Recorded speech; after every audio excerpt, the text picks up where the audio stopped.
Pulpin Podcast. I have mental health issues. I have mental health issues, everyone. Mental health diagnosis. I want to talk about my mental health diagnosis because I want to talk about mental health on this channel. I want to talk about it, but to appropriately talk about it, I want to at least give context for my life and my story, so it doesn't seem like I'm just talking out of my ass. I want y'all to know. I want you to know. I want you guys to know where I'm coming from in the things that I say, because it's not just random. There's a lot of life behind it. Here we go to the story of Tyler Hunt. Cue the intro. Cue it. Go. You don't stock it, so of course you wouldn't have it. All right, this is going nowhere, man. This hasn't been a real good experience, man. I hope you have a nice day, but this hasn't been a good deal. This is coming from a guy who is diagnosed himself. Everyone knows that Tyler's talked about mental health and bipolar, okay? Bipolar. Let me share a little more about that. Now, I'm going to flash on the screen here my diagnosis. It's ICD code F31.81 is one of the last ones I've got my psychiatrist and how I get the medications I get.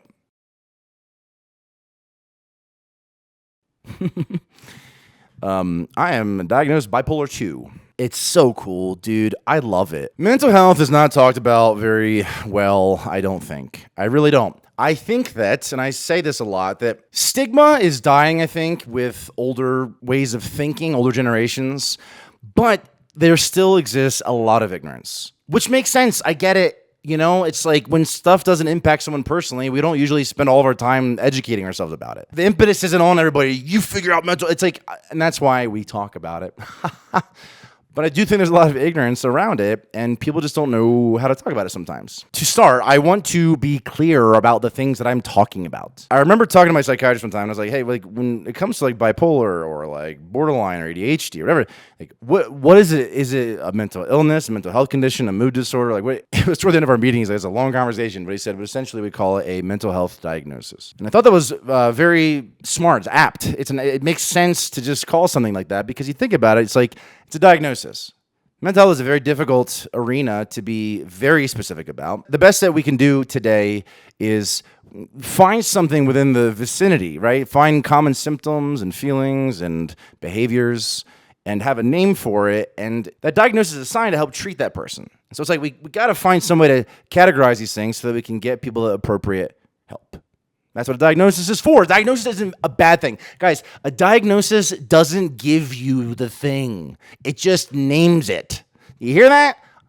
I'm going to say that again. Preach it, preach it, preach it, preach it. Getting diagnosed does not give you an illness or a condition or whatever. That's not what it just identifies something that's already there, which is supposed to help you get treatment to be better.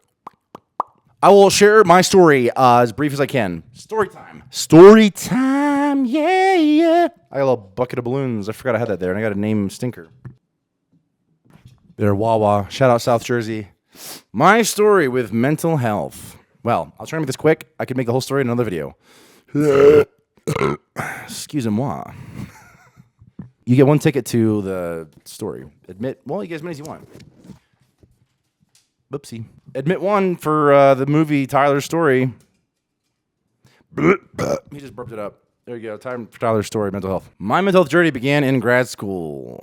I was 24 years old. I am 35 today, so this was about 11 years ago. 11 years. There's an entire journey that I could go through. In that season of my life, there were a whole myriad of symptoms that began to come together in my brain, in my mind. 24, grad school.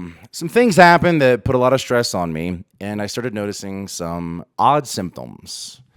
And they weren't just like feelings of feeling upset or sad or maybe anxious. It was these just whole myriad of odd feelings, sensations, just stuff that I couldn't really define very well. The more stress was put on me, a lot of transitions were happening in life, a lot of things were going on. I couldn't really understand what was going on in my brain. I couldn't think straight. I used to say that it felt like I was in a small room and 100 people were talking and I couldn't hear any of them specifically. I feel like someone was stabbing my brain. It was a whole host of very strange symptoms. And what was crazy was all of the coping mechanisms I had in my life up to that point, in terms of handling stress or difficulty or feeling they weren't working. Nothing was working. And I was like, what is going on? And I was slowly like losing my grip on reality. And not in a small way. And I wasn't someone who was, overly sensitive. I was really more so, I was someone like, go out, go get it, do this, do that. Like I was just very much, an ambitious person. So kind of crumbling like that mentally was very out of character. It was very odd. Funny enough, when I was 16, I went through a little season where a psychiatrist saw me and he gave me a diagnosis of mild bipolar at the time, but kind of disappeared. That can happen sometimes. And I started feeling not just upset, but like this sense of despair and like heavy, like I am like all is lost. Everything started to get so bad mentally. And no matter like what I did, no matter who I talked to or try to run or I try to just, praying and I just couldn't escape whatever was going on in my brain. And I was like, oh my God, I don't know what's happening. I'm like losing my mind. And then the scariest part about mental health for me is that in that season, I don't remember the exact day. I don't remember the time. I just remember I remember exactly where I was in grad school, in my room, on my bed. And I was just sitting there. And it was the first moment that a suicidal thought popped in my head. It was really odd. And it scared me. I was like, whoa, what is this? I feel like what's difficult to articulate with something like suicidal thinking is that they're intrusive thoughts. They're not thoughts that you want to think. And this is one of the things that bothers me the most with mental health is people think it's your thoughts. You can control your mind. It's like whether it's Christians or whether it's people with mindfulness or people that just get up and there's this prevailing idea that you should be able to control your thoughts at all times and all the or your whatever it is. And therein lies the difference between going through something emotionally and actually having a mental health diagnosis, from my experience. The onslaught of thoughts around suicide, it doesn't stop. It's unrelenting. So all these symptoms and the despair and all this stuff, and then the suicidal thinking, to kind of zoom forward, it got so bad that eventually I acted out on it. I hung myself. And I know that sounds crazy. I literally hung myself with a belt. It's insane. That actually happened. The reason I'm still alive, when I passed out, my weight fully went down on the belt and it came untied. And I hit the ground. And that's how I got this scar on my hand right here. It's in my parents' garage from a pull-up bar. I crashed through some shelving, and I got this cut my back. It was crazy. It wasn't a full out, I'm going to kill myself right now. It was this just wanting the pain to stop. With suicidal thinking, it gets so bad that you kind of start toying around with the idea, and I would start doing just these really odd things, and one of them was I started choking myself. I know this sounds graphic. I'm sorry. I would choke myself, and eventually I would pseudo-hang myself, and then eventually I ended up fully and almost died. But by the grace of God, I didn't. I crawled back in my bed, called my brother, told him what happened, and then I went to work to be a substitute teacher. And while I was at work, literally an ambulance came to where I was, and I got taken off in an ambulance to a psychiatric hospital in South Jersey. Wheeled back in a wheelchair that I didn't need one, wheeled back into my room, into this they have these special little cone-shaped doorknobs back into my room with this guy, my roommate, Lewis. He was a big boy, probably 300 and something, big man. Little plastic mattress, little paper bag of clothes. My parents, they had no idea. Nobody knew what was going on, especially me. So I'm at a psychiatric hospital, and I'm like, what is my life? Pretty sure they put me on a couple meds there. I don't remember which ones they were. I don't remember. I want to say it was Klonopin and something else.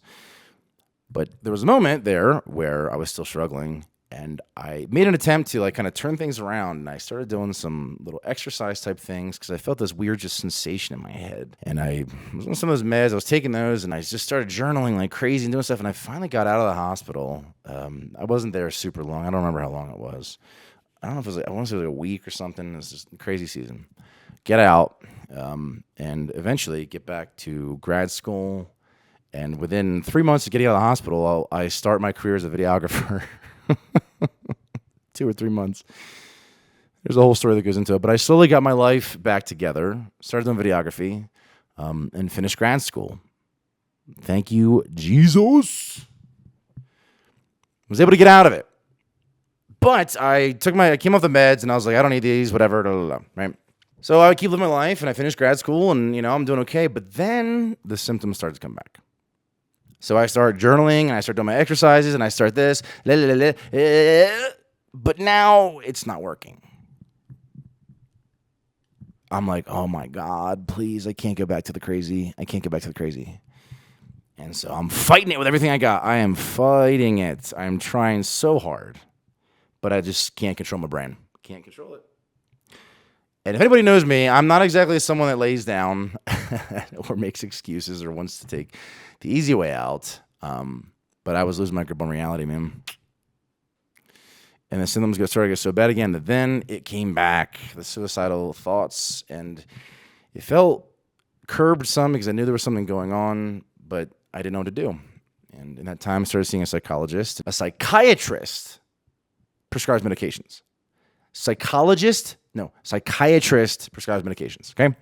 So I'm seeing a psychologist, I'm talking, I'm working with him, trying to get my things back together, and I'm like, man, I remember there's one day where I'm like, I just can't get my shit together, I'm struggling again, and he's like, hey, I want you to know, one really important thing in this is medications. So I go to the psychiatrist, awesome guy. He puts me on Lamotrigine in the house. Lamotrigine.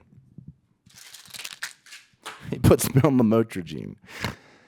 It's the generic for Lamictal. Yeah, I think I'm feeling something, I don't know. And then I went back to him one day, and I was like, hey, listen, I said, my mind, I was like, I can't focus, I can't think clearly. It's like there's all these people talking in a room, and I can't hear anybody at the same time. It's like someone's stabbing my brain, and I was like, my thoughts are like a train that runs away from me, and I can't catch up to it. And I was like, blah. And his assessment that he said later, his assessment in that moment was this. He said he didn't think that it was anxiety. He said he thought that it was the agitation from hypomania, from bipolar, specifically bipolar 2. So he said he was going to put me on something called Latuda, tell me glue my thoughts back together. His words. Latuda. With Latuda, all the insanity I was experiencing mentally, when I started taking this, within 2 to 3 days, 95% or more of all the symptoms they were gone. I could think clearly. I could focus. I started to feel like myself, and I wasn't suicidal. The thoughts literally were gone. Like, I didn't think that way anymore. That's what's crazy about having a mental health diagnosis is like, it affects how you think. You can't just whoosh thoughts away. You can do the best you can, but literally, it affects the very thoughts that you have. And through these medications, I became well.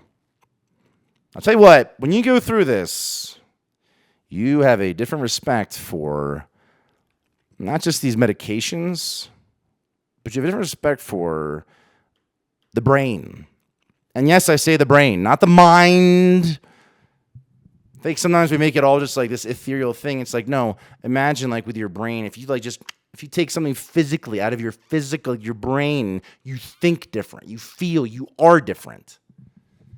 People, I feel like either over spiritualize or whatever it is, people's like our brain, when it's a physical organ and affecting it affects us, our personality. It does dramatically. And I would venture to say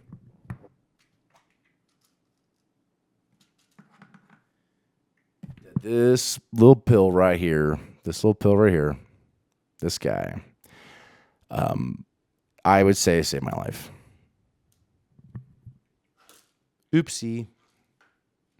It did.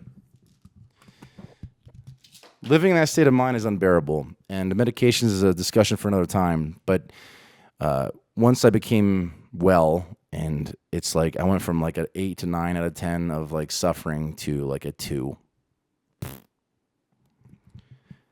It's like it changes how you see all this stuff. People would have very different opinions about mental health if they experience some of these things. I'm not the ultimate authority. I just know what it's like to go through this stuff. So to fast forward a little bit, I got healthy. I began a career in videography, moved up to Colorado, where I'm at today, had a job doing video, and for years was just fine. I was myself.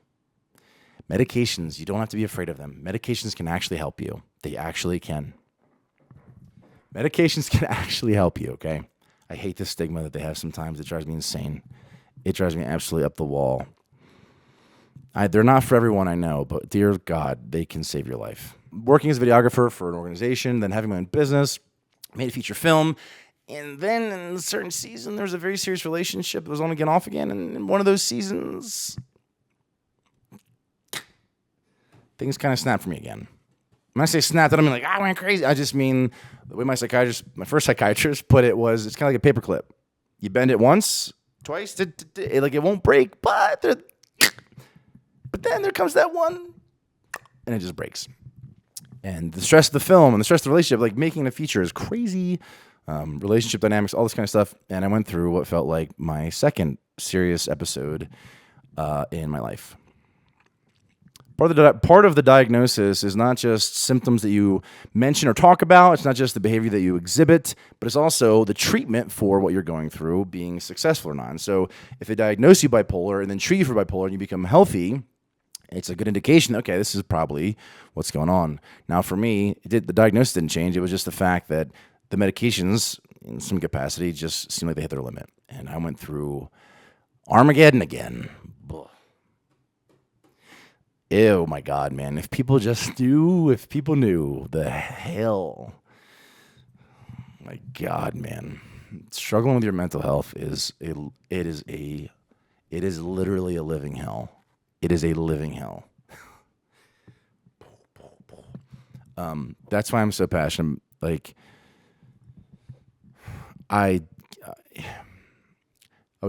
everybody has their own pain and suffering and struggle. I understand.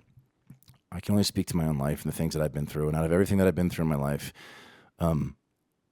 almost everything pales in comparison to struggling with my mental health. Oh my God. And with this bout, my life was more complicated, right? So with it, I'm not like, oh, my bipolar, I'm crazy when I hurt. It's like, no, I implode. And bipolar 1 is, you have mania, manic. So it's very like bipolar 2, it's hypomania. So it's like a tempered down version of mania. That doesn't mean that it's not as painful or difficult. It just means that there's not the same like frenetic or, same frenetic energy to it. But bipolar 2 in some ways, I'm not comparing them, is very difficult because the hell feels more internal. And you're just kind of, and I know for me, what made me, I feel so suicidal was that sometimes, and I don't know if I can say this about myself, but what feels like a mixed state, which is like the hopelessness of the depression, but then also the agitation of the mania at the same time. And that's where suicide rates are the highest, because you are hopeless and full of despair, and you have the energy to do something about it. Well, I went through my second bout of dealing with this. And what that means is having these symptoms, and I'm like, okay, what do I do? Well, I know to reach out to my psychiatrist. I know to try and put work in, all this kind of stuff, and reach out to my community, whatever it is. And it got so bad that, like, literally, there's nights where I've literally called people in the middle of the night and be like, hey, I want to kill myself. Pray for me, please. I need help. Some crazy nights, some crazy days, some crazy, like, I'm just losing my grip. So I go back to what I know was helpful, which was my psychiatrist and medication. So we try to up this guy, but then in upping this guy, it kept me up at night and then agitated my brain. And then I was like, had a night where I went to urgent care at like 1:30 or 2 a.m. because I was getting so freaked out because it was the second night that I was up all night and I was losing. Then I took this thing. I took lorazepam, and that shit knocked me out. But then I woke up and I felt like I wanted to blow my brains out. But then I was still working at the time, and I had to go to Alaska for a trip right in the middle of all this. And then I just started taking Seroquel. This guy, I know, but this is 25 milligrams, 50 milligrams. This for sleep. I take 200. Didn't start off with that. So now I'm taking that. My life goes on, and I'm trying to manage, relationships, and I'm trying to manage the work that I'm doing, and my mental health just being really in a horrible place. And I'm trying to finish the movie that I had made. Eventually, yada yada, time goes on, and it really puts a strain on friendships and relationships because you're very desperate. I get very desperate, and so you can burn people out, understandably so, because I just am freaking out, and I'm just trying to get help and get out of my own head. But other people don't know how to, help, and so you loop, and it just sucks. And so it created some, difficulty. It created some fractures in relationships, friendships, things. It was a nightmare. And off the heels of the ending of a relationship, I started struggling even worse, and a lot of the symptoms and things that I talked about before had come back, and this time I'm trying to manage everything, and we've got two more at the end of the picture, everybody, and I'm struggling. And then this season, I don't have it with me, I started struggling with alcohol. Yay. And then alcohol is great at shutting your brain off.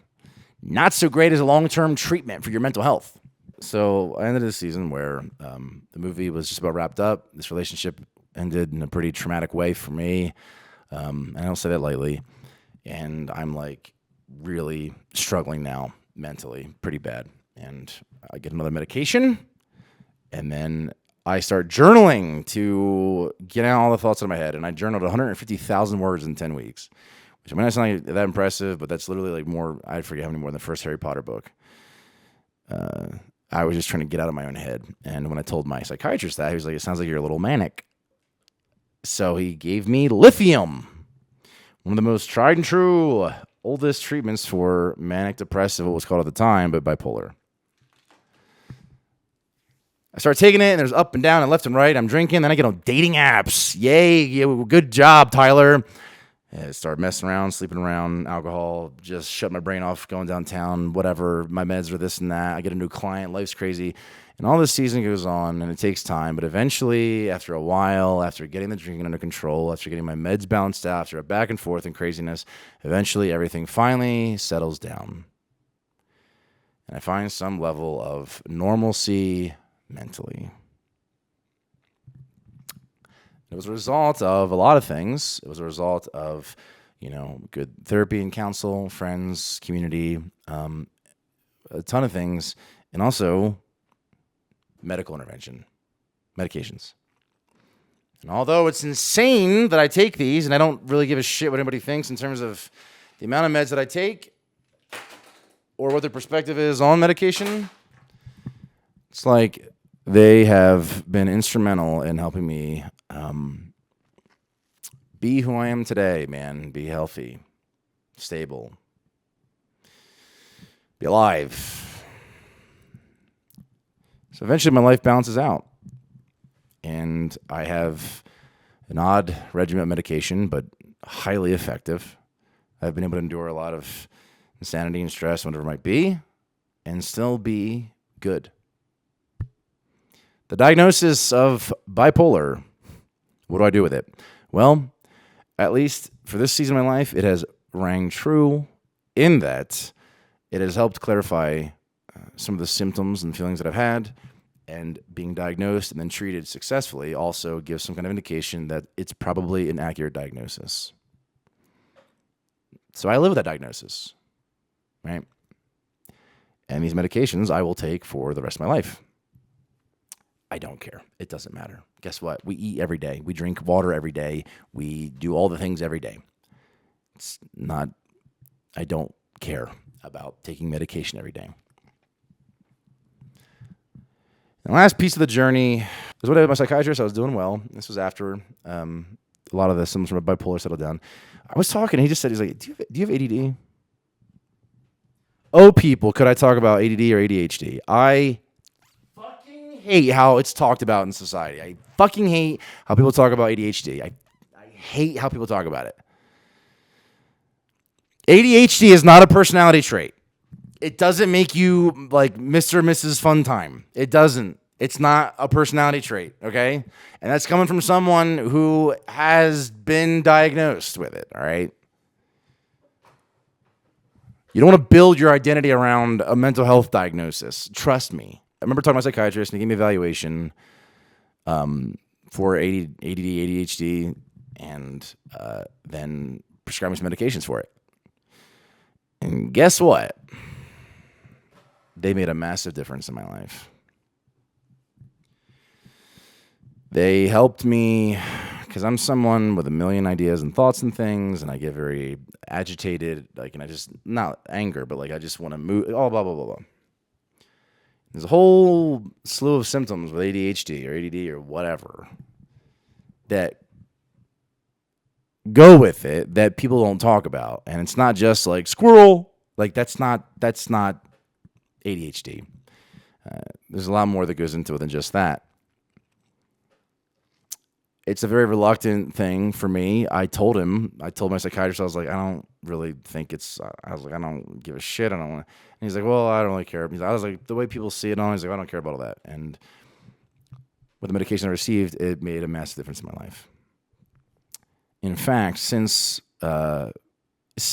being medicated in all these ways, I've been able to be more creative, more engaged, more focused, accomplish more,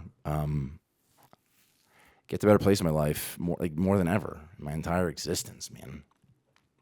Because of being diagnosed properly and treated properly. So that's where I sit today. Just a bajillion medications. But that's not what I see. What I see is a whole journey that has led to a person being healthy and whole. And I feel like my best self. It's been a very hard-fought journey. It's been hard. But I will tell you that it makes me so grateful to just be okay. The power of like just being okay. My God, man. To have a quiet mind.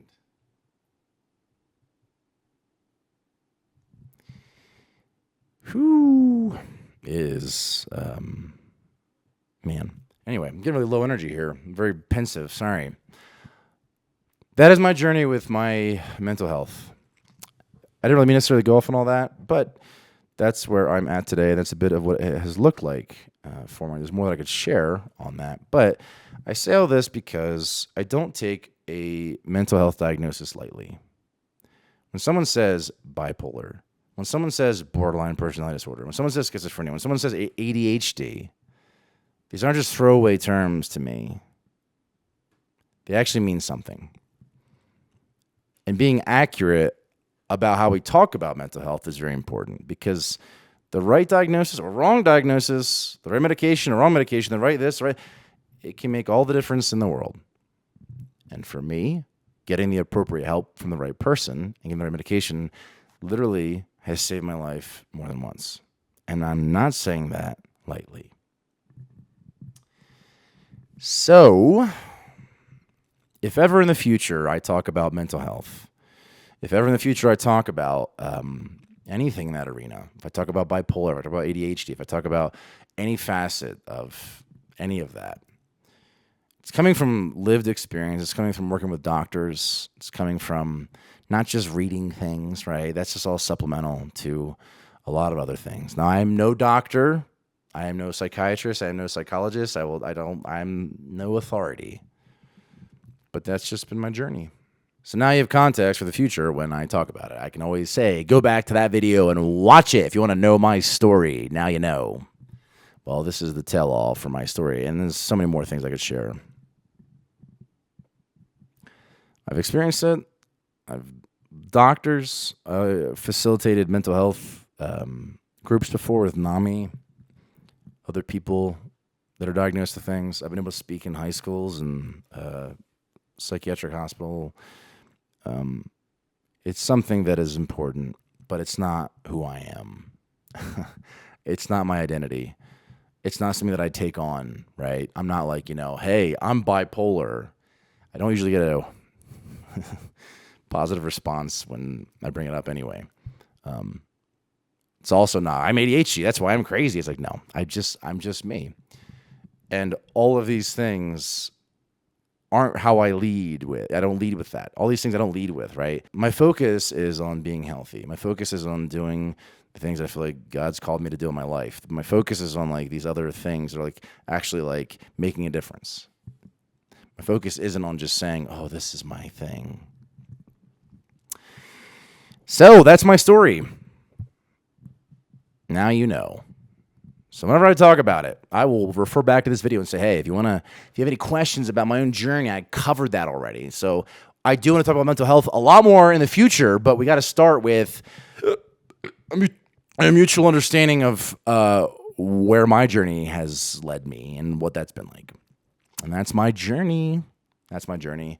More that I could share for sure. Details I definitely missed, but a lot more that I could say. But we'll leave it there. We'll leave it there for now. It's important to talk about mental health in the appropriate way, and that is the place that I'm coming from when I talk about it. Someone who has been through the ringer. Dear God.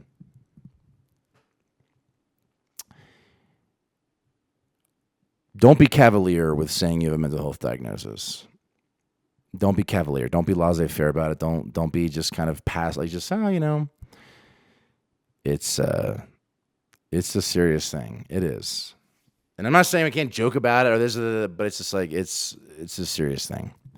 And as long as there's an understanding of it, then it's like, okay.